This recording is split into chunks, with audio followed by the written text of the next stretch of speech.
어르신 3 이야기에 오신 여러분을 환영합니다. 아들은 매달 노후 자금 30만 원을 보냈다 했지만 전혀 못 받았다.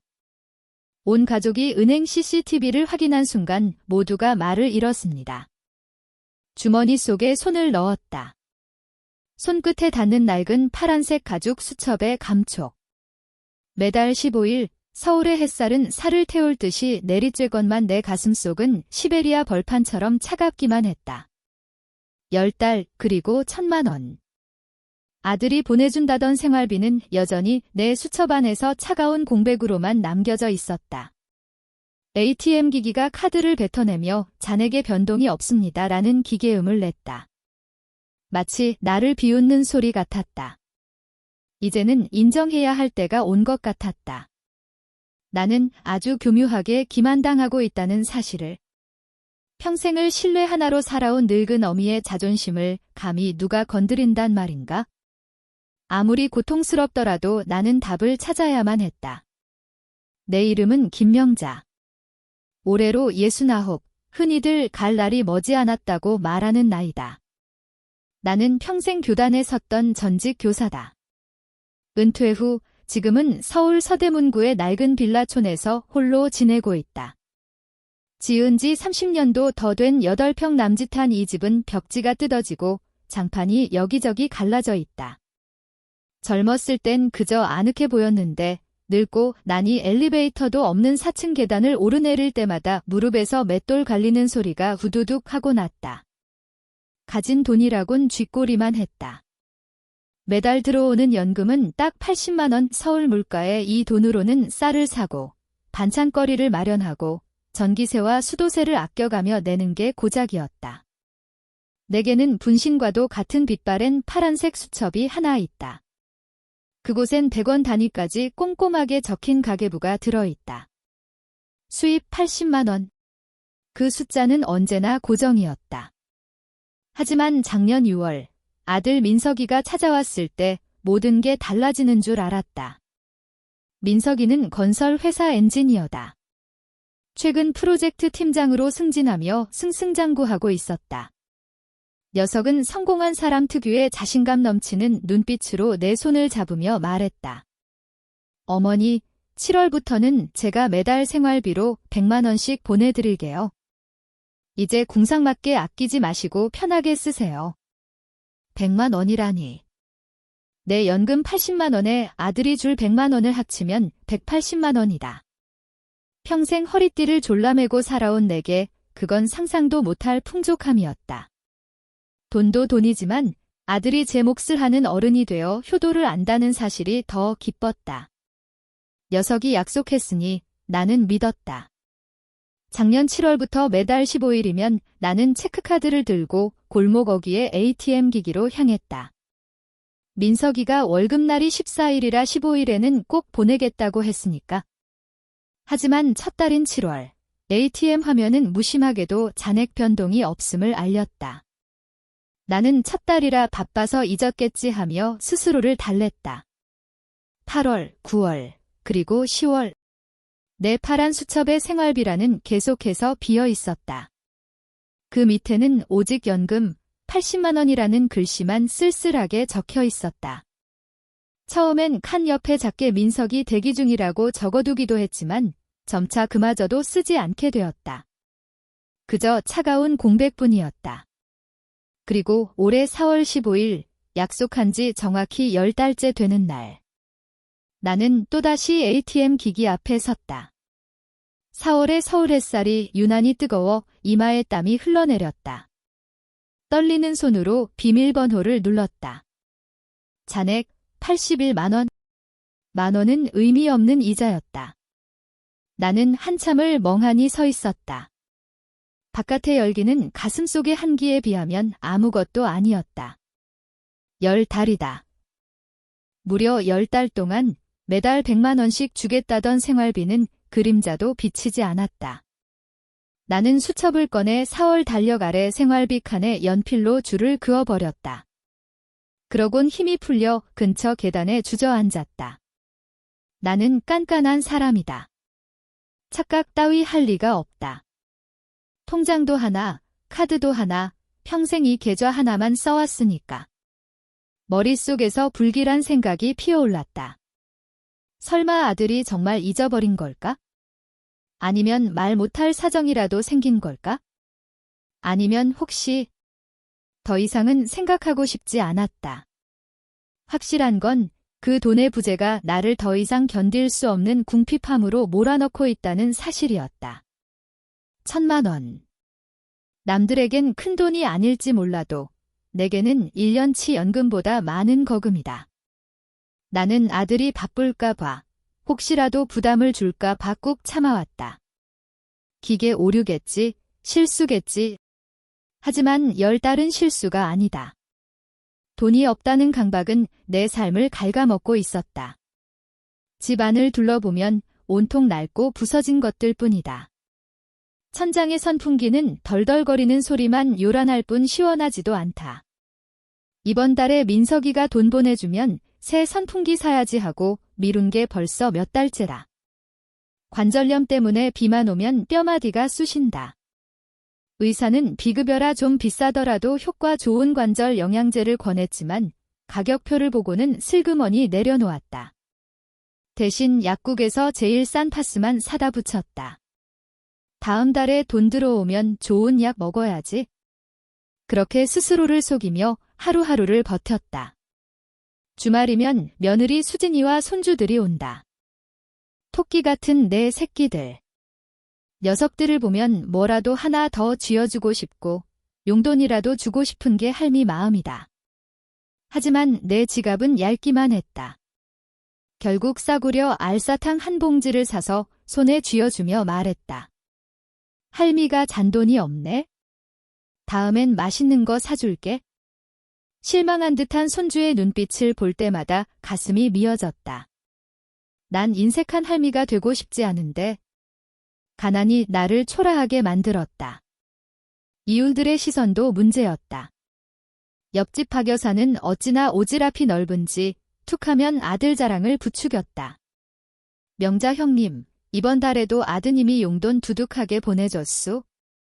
나는 억지 웃음을 지으며 거짓말을 했다. 아유, 그럼. 꼬박꼬박 보내주지. 내가 제발 많이 보내지 말라고 해도 말을 안 들어. 늙은이가 돈 쓸 데가 어디 있다고 자꾸 쌓아만 두게 하네. 말을 하면서도 수첩이 든 주머니를 만지작거렸다. 그 속에 생활비 칸은 텅 비어 있는데 말이다. 그 거짓말은 남을 속이는 게 아니라 나 자신을 속이는 짓이었다. 성공한 아들을 둔 어머니라는 마지막 자존심을 지키기 위한 서글픈 연극이었다. 하지만 10달째가 되자 그 껍데기마저 깨져버렸다. 오후에 낡은 책들을 정리하다가 우연히 가족 사진을 발견했다. 민석이와 며느리, 손주들이 환하게 웃고 있는 사진. 순간 울컥 하고 뭔가가 치밀어 올랐다. 평생 너 하나 보고 살았는데 효도하겠다 큰 소리 쳐놓고 왜 어미를 이렇게 비참하게 만드는 거냐? 큰돈을 바란 게 아니다. 약속에 대한 존중, 그게 필요했을 뿐이다. 나는 깊은 한숨을 내쉬었다. 더는 못 참는다. 체면 때문에 거짓말하며 구질구질하게 사는 것도 이제 끝이다. 나는 당장 민석이에게 전화를 걸기로 했다. 오후 늦게 식탁 앞에 앉아 떨리는 손으로 폴더폰의 버튼을 꾹꾹 눌렀다. 아침부터 망설였던 전화였다. 실망스러운 대답을 들을까 봐 두려웠지만 10달간 쌓인 울분이 두려움을 이겼다.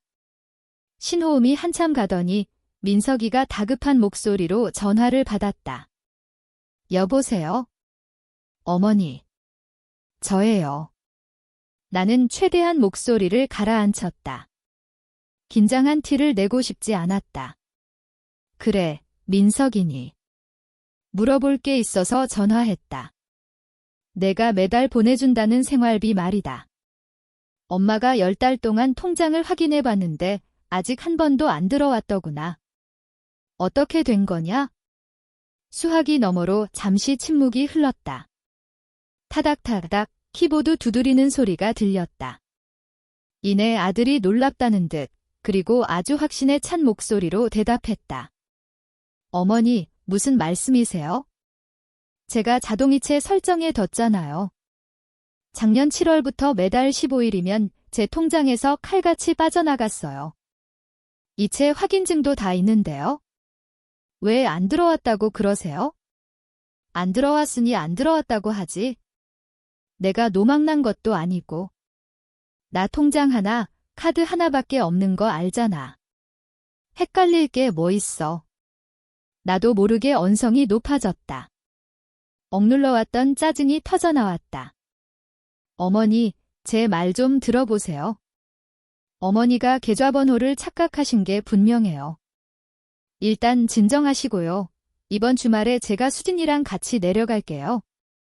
제 폰이랑 송금 내역서 다 보여드릴 수 있어요.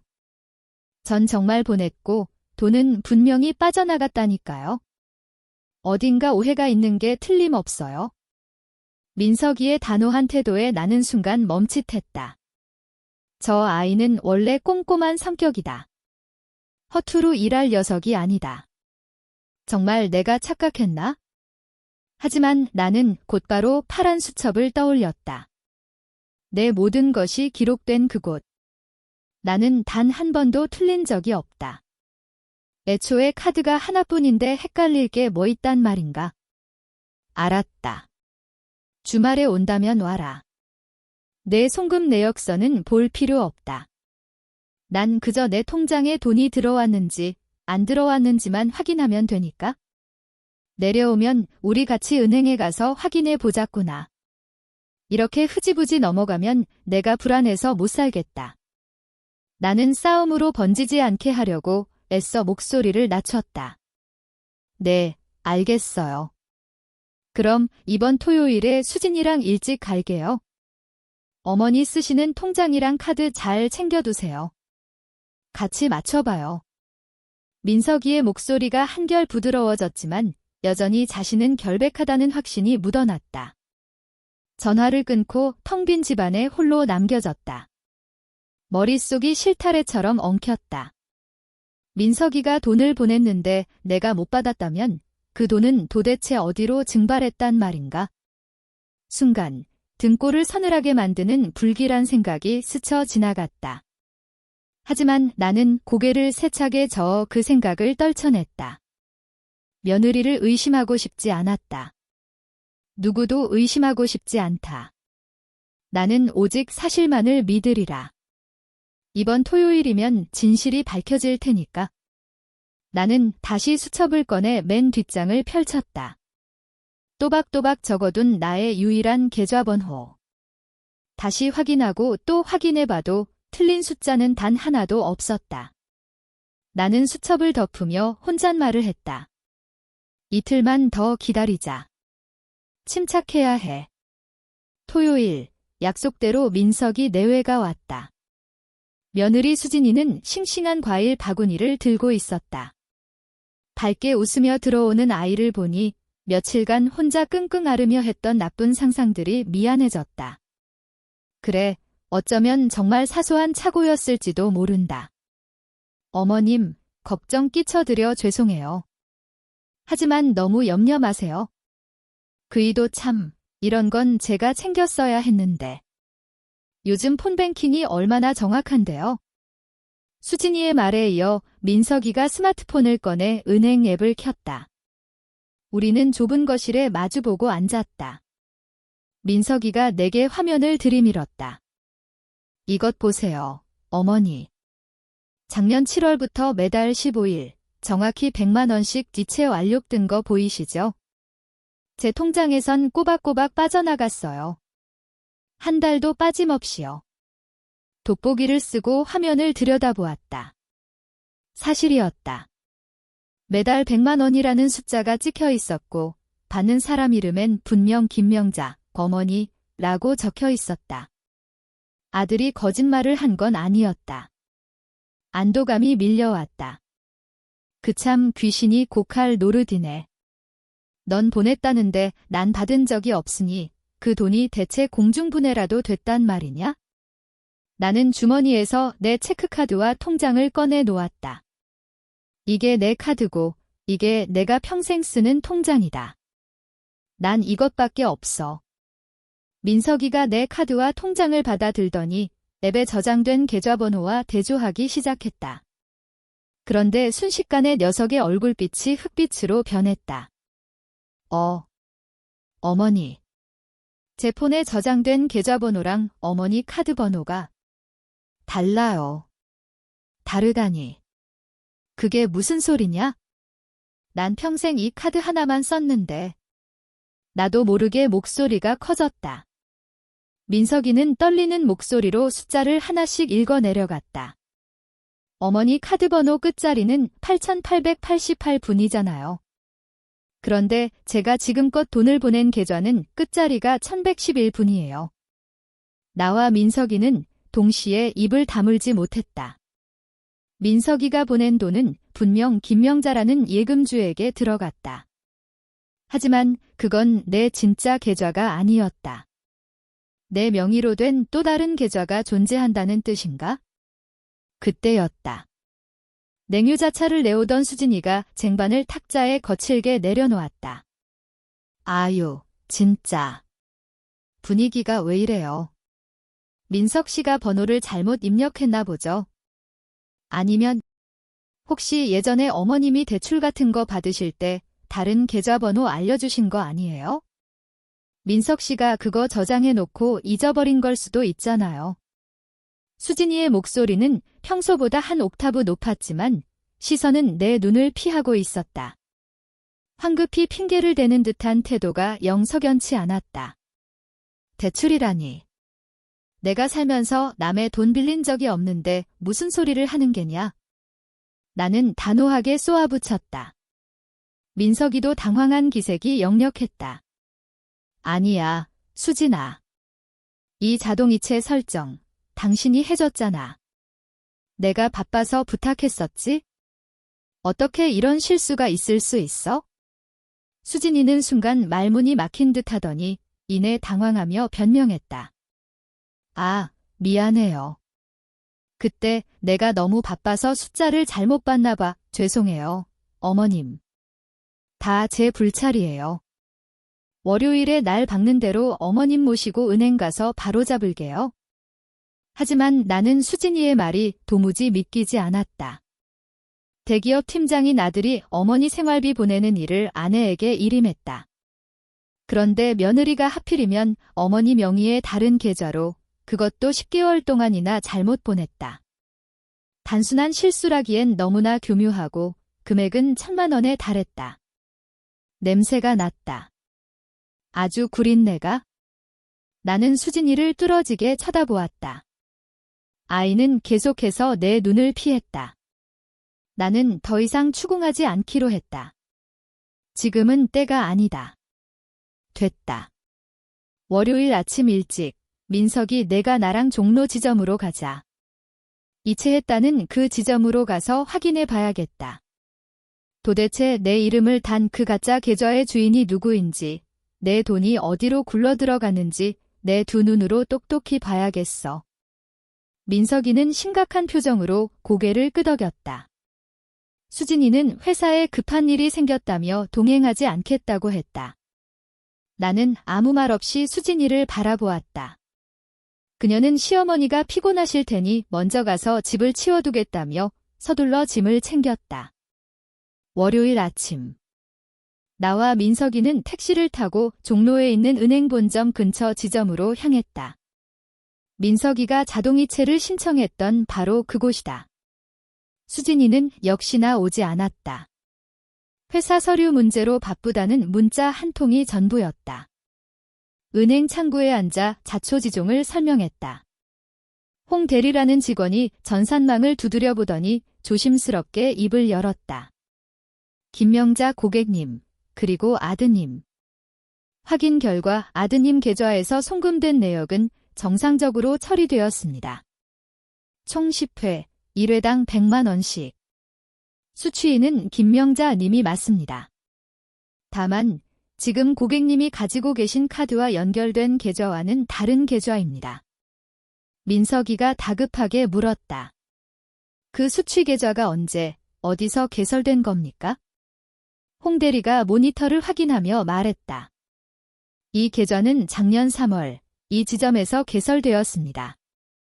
특이한 점은 VIP 대리인 서비스를 통해 개설되었다는 겁니다. 나는 펄쩍 뛰었다. 대리인이라니요. 난 그런 계좌 만든 적도 없어요. 작년 3월이면 난 집에만 있었는데 은행 근처에는 얼씬도 안 했단 말입니다. 홍 대리가 난처한 표정으로 설명했다. 이 서비스는 VIP 고객의 편의를 위해 법적 대리인이 고객님의 신분증과 위임장을 지참하면 본인 없이도 계좌를 개설해 드리는 절차입니다. 당시 담당했던 PB 프라이버트 뱅커 팀 최 과장이 승인한 것으로 나오는데 그분은 작년 10월에 퇴사하셨네요. 모든 퍼즐 조각이 불길하게 맞춰지고 있었다. 내가 돈을 받기도 전인 작년 3월에 내 명의로 몰래 만들어진 계좌.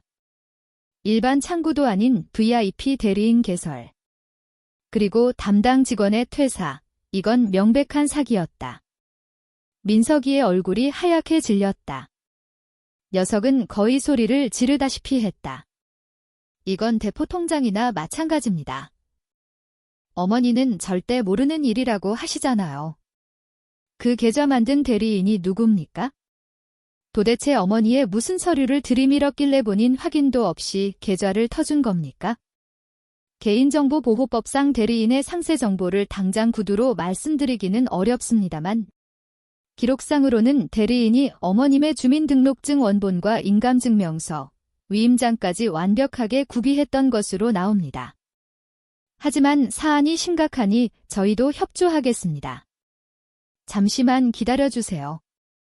당시 개설 시점의 객장 CCTV 영상을 확인할 수 있도록 지점장님께 승인을 받아오겠습니다. 나는 입술을 깨물며 고개를 끄덕였다. 서류 따윈 중요하지 않다. 나는 그 사람의 얼굴을 봐야겠다. 감히 늙은 어미의 이름을 팔아 자식의 효심을 가로챈 그 뻔뻔한 인간의 낯짝을 확인해야만 했다. 15분을 기다린 끝에 우리는 작은 상담실로 안내받았다. 모니터 화면에 은행 CCTV 영상이 켜졌다. 영상 속에는 모자를 푹 눌러 쓰고 마스크로 얼굴을 가린 한 여자가 창구에서 서류를 작성하고 있었다. 언뜻 보기에는 나와 체격이 비슷해 보였다. 심장이 쿵쾅거렸다. 나는 화면 속 여자를 뚫어지게 쳐다보았다. 마스크와 모자로 얼굴은 가려졌지만 서명을 하려고 손을 뻗는 순간 내 눈은 놓치지 않았다. 그 손은 나처럼 굳은 살박인 늙은이의 손이 아니었다. 가늘고 하얀 젊은 여자의 손이었다. 손목에는 팔찌가 반짝였고 무엇보다 내 시선을 사로잡은 건 셔츠깃 사이로 드러난 목걸이였다. H자 펜던트가 달린 화이트 골드 목걸이. 나는 비명을 지르듯 외쳤다. 민석아. 저거 봐라. 저 목걸이. 민석이도 보았다. 녀석의 눈동자가 믿을 수 없다는 듯 흔들렸다. 그 목걸이는 10년 전 내가 녀석에게 생일 선물로 사준 것이었다. 녀석은 그걸 사랑의 증표라며 며느리 수진이에게 다시 선물했었다. 내가 그걸 어떻게 잊겠는가.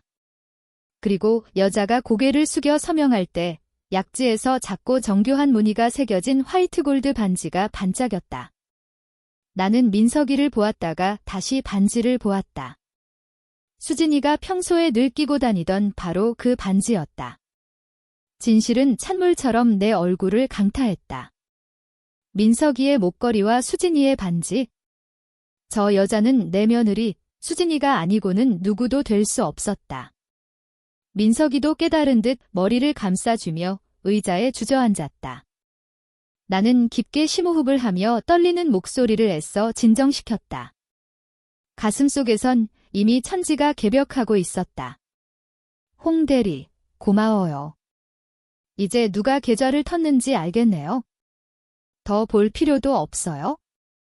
그럼 그 계좌에 들어온 돈은 언제, 누가 빼갔는지 알 수 있을까요? 홍 대리가 다시 키보드를 두드렸다. 잔액은 거의 없습니다. 입금되고 하루 이틀 뒤면 바로 이체되거나 현금 인출됐어요. 가장 최근 거래자는 임수란 씨입니다. 임수란. 처음 듣는 이름이었다. 그때 민석이가 고개를 번쩍 들더니 사색이 되어 더듬거렸다. 그건 처제 이름이에요. 수진이 여동생이요. 모든 게 명백해졌다. 10달간의 기만. 기계 오류도 착각도 아니었다. 그것은 치밀하게 계획된 조직적인 배신이었다. 나의 신뢰는 산산조각이 났다. 은행을 나와 택시를 타고 돌아오는 길, 차 안에는 숨막히는 침묵만이 감돌았다. 민석이는 충격에서 헤어나지 못한 채 붉어진 눈으로 창밖만 바라보았다. 무언가 말하려다 입을 다물기를 반복했다.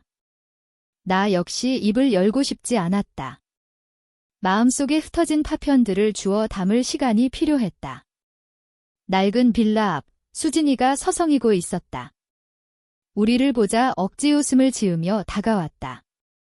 불안한 기색이 역력했다. 어머님, 민석 씨. 오셨어요. 은행에선 뭐래요? 역시 전산 오류 맞죠? 민석이는 대답하지 않았다. 거실로 성큼성큼 들어가더니 서류 가방을 바닥에 내동댕이 쳤다. 녀석이 수진이를 돌아보았다. 금방이라도 집어삼킬 듯한 눈빛이었다. 당신 언제까지 거짓말할 작정이야? 민석이의 목소리가 짐승의 으르렁거림처럼 낮게 깔렸다. 수진이가 뒷걸음질 쳤다. 입가에 걸려있던 미소는 사라지고 공포가 서렸다. 여보, 무슨 소리야? 나 못 알아듣겠어. 나는 천천히 방으로 들어가 가방을 내려놓았다. 그리고 수진이의 하얀 목을 정면으로 응시했다. 오늘은 그 데이치자 목걸이를 하지 않았다. 아가. 내 목소리는 스스로도 놀랄 만큼 차분했다. 오늘 민석이랑 은행에서 CCTV를 보고 왔단다. 내가 거기서 뭘 봤는지 아니? 수진이가 고개를 푹 숙이며 두 손을 꽉 쥐었다. 어머님, 제발. 내가 안 하면 누가 하겠니? 마스크 쓰고 모자 눌러쓰고 내 이름으로 가짜 계좌 만들던 그 여자, 똑똑히 봤다. 내 남편이 선물해준 목걸이, 내가 끼던 그 반지까지. 아주 선명하게 보이더구나. 나는 잠시 말을 멈추고 숨을 골랐다. 아가, 어떻게 시어머니한테 이럴 수가 있니? 10달 동안 1,000만 원이다. 넌 그 돈을 영원으로 만들었어. 내가 널 얼마나 믿었는데. 그제야 민석이가 절규하듯 소리쳤다. 이수진. 도대체 왜 그런 거야?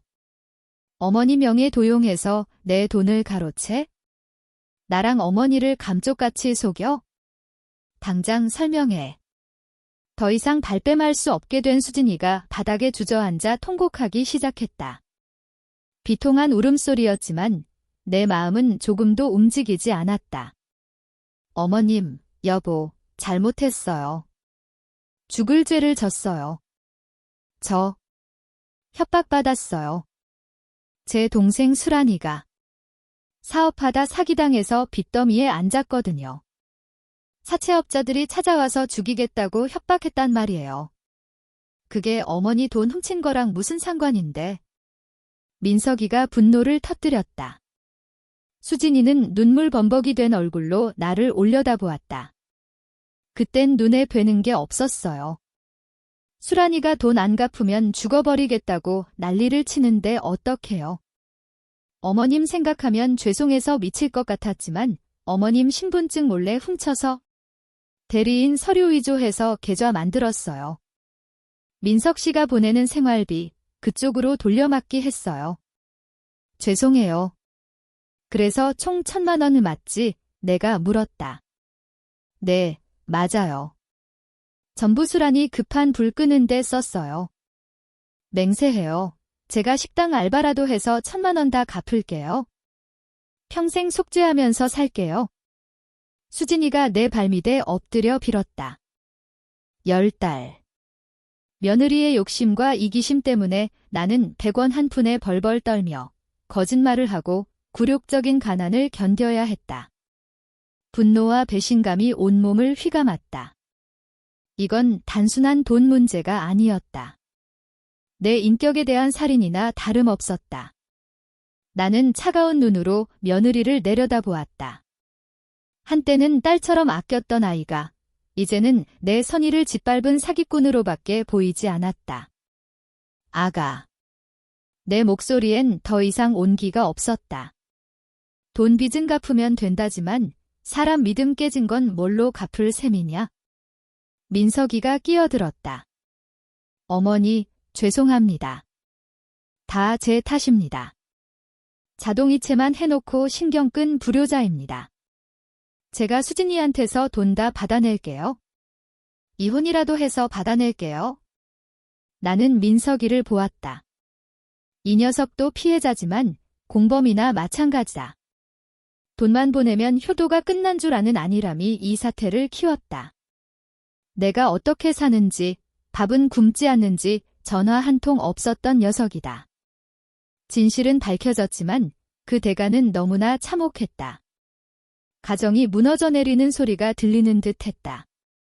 창밖의 서울 하늘은 맑기만 한데 이 집구석은 한겨울이었다. 그날 밤 집안엔 무거운 침묵만이 흘렀다.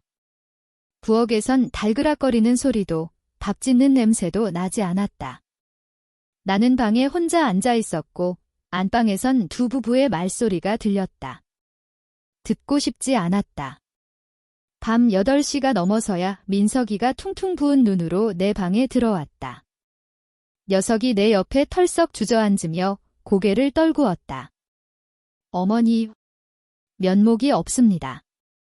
제가 너무 안일했어요. 다 끝난 줄 알았는데. 끝나. 나는 덤덤하게 되물었다.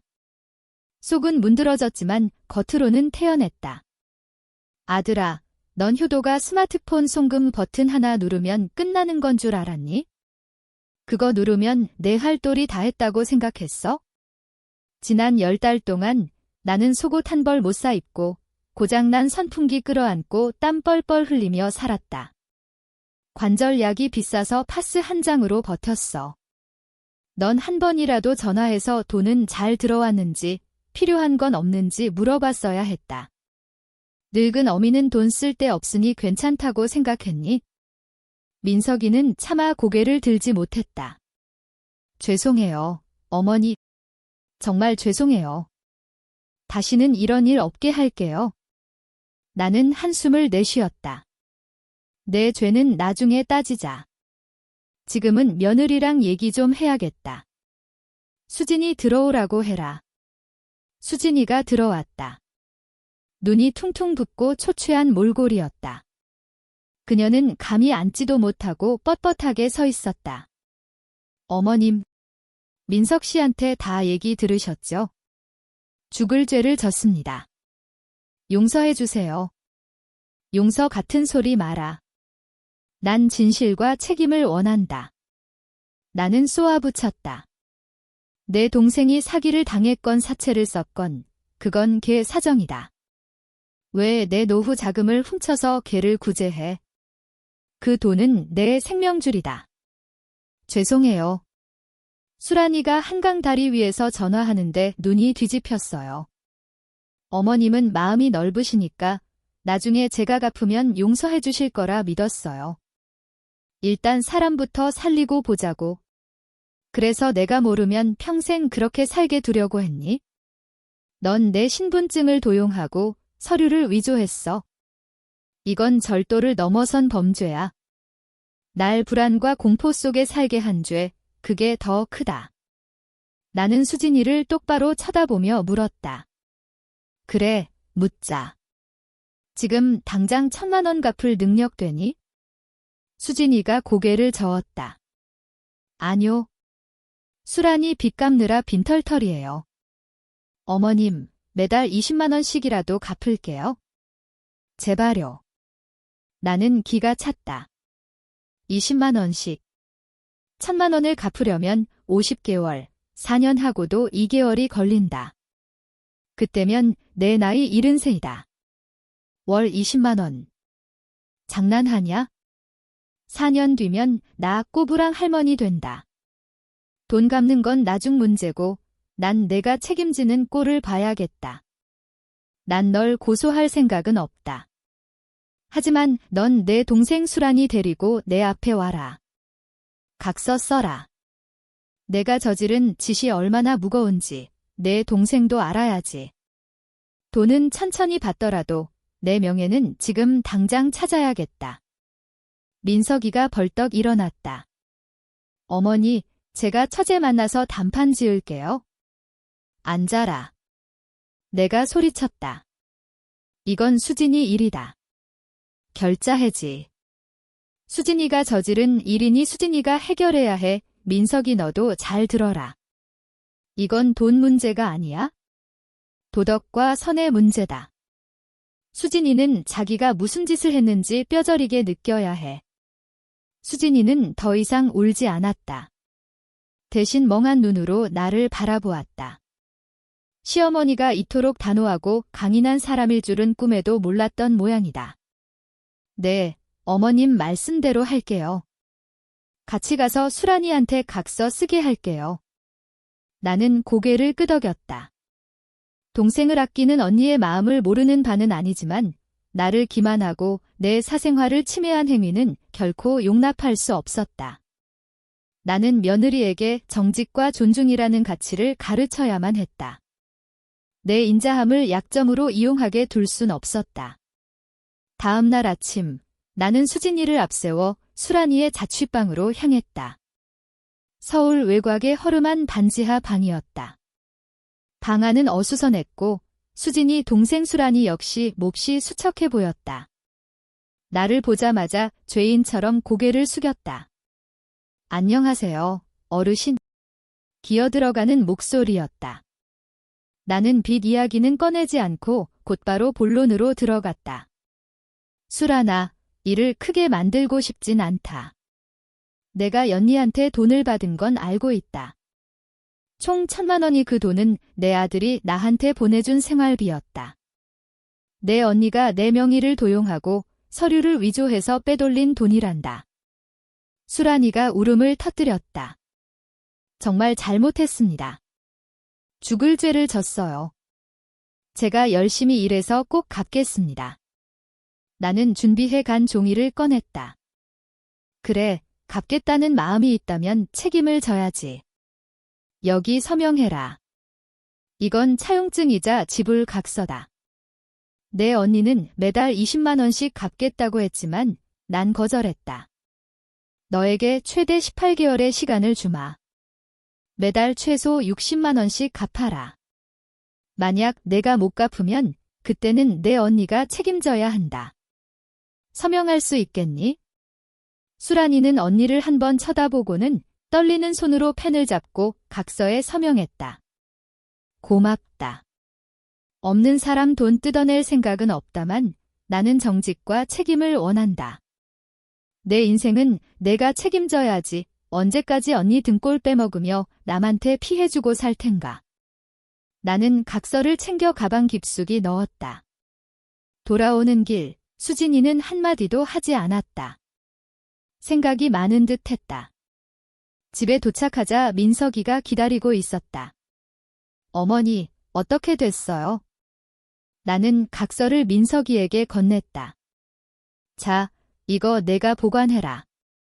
난 너희 부부가 이 약속을 지키는지 지켜볼 거다. 아내가 처제 단속 잘하는지 내가 감시해. 민석이가 각서를 받아 들었다. 어머니, 용서해 주세요. 제가 잊고 살았던 지난 10개월치 생활비 1,000만 원. 지금 당장 어머니 진짜 계좌로 보내드릴게요. 합의서 쓰는 대로 바로 입금하겠습니다. 그래, 그건 당연한 일이지. 하지만 민서가 이것만은 명심해라. 나는 아들의 눈을 똑바로 바라보았다. 내 잘못은 단순히 내가 사기당하게 둔 것뿐만이 아니다. 넌 자동이체 하나면 효도가 끝난다고 착각했어. 넌 나를 보살핌이 필요한 어머니가 아니라 그저 은행 전산망의 수취인 정도로만 취급했어. 민석이가 고개를 숙였다. 뼈저리게 반성하고 있습니다. 제가 너무 무심했어요. 어머니는 늘 괜찮으신 줄만 알았습니다. 제가 틀렸어요. 틀렸으면 고쳐야지, 내가 말했다. 다음 달부터는 약속대로 돈을 보내라. 단, 자동이체는 안 된다. 내가 직접 매달 내 진짜 계좌로 이체해. 그리고 보낼 때마다 꼭 전화해라. 어머니, 돈 보냈습니다. 잘 받으셨어요? 하고 물어봐. 내가 기계적인 돈벌이 기계가 아니라 늙은 어미를 챙기는 아들이라는 걸 스스로 상기시키란 말이다. 나는 수진이를 더 이상 나무라지 않았다. 그녀는 이미 충분히 깨달은 듯 했다. 돈보다 더 무서운 벌은 남편과 시어머니의 신뢰를 잃는 것이니까. 며칠 후 동주민센터 내에 있는 마을분쟁조정위원회에서 연락이 왔다. 내가 정식으로 민사조정을 신청했기 때문이다. 어머니, 제가 사과도 드렸고 돈도 갚겠다고 했잖아요. 굳이 이렇게까지 하셔야 해요. 민석이는 당황한 기색이었다. 민석아, 이건 돈 받자고 하는 게 아니야. 선을 긋는 과정이다. 너희 부부의 행동이 법을 어긴 것이고 내 권리와 명예를 훼손했다는 걸 공식화하려는 거야? 나는 고소까진 안 하겠지만 나 자신을 지킬 최소한의 장치는 필요해. 나는 더 이상 약하고 참기만 하는 노인으로 살지 않기로 했다. 내 인생의 주도권을 되찾는 첫걸음이었다. 조정위원회 회의실에는 나와 민석이, 수진이, 그리고 조정위원과 입회인이 참석했다. 나는 감정을 섞지 않고 사실만을 진술했다. 저는 소송을 원치 않습니다. 다만 이 사건에 대해 공식적인 합의서를 작성하여 각자의 책임을 명확히 하길 원합니다. 합의 조건은 간단했다. 첫째, 아들 김민석은 횡령된 10개월치 생활비 1,000만 원을 즉시 전액 배상한다. 둘째, 향후 매달 100만 원의 생활비는 김민석 본인이 직접 관리하여 지정된 계좌로 송금한다. 타인 위임이나 자동이체는 금지한다. 셋째, 며느리 임수진은 동생 임수란의 채무 변제를 감독하되 임수란이 3개월 이상 연체할 경우 임수진이 연대 책임을 진다.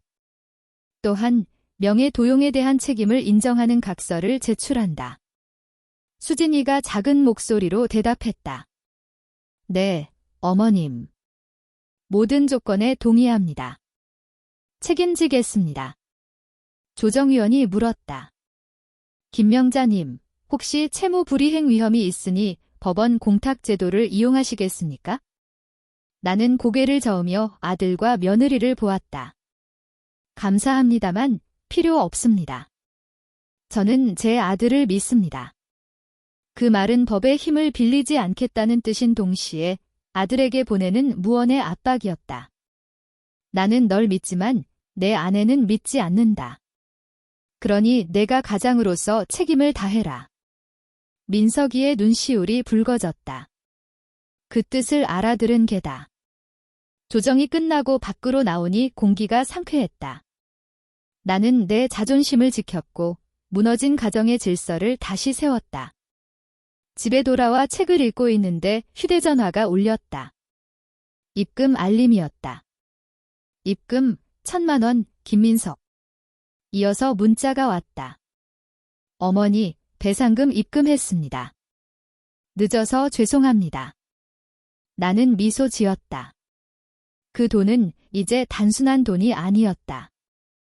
잃어버린 존중의 대가였다.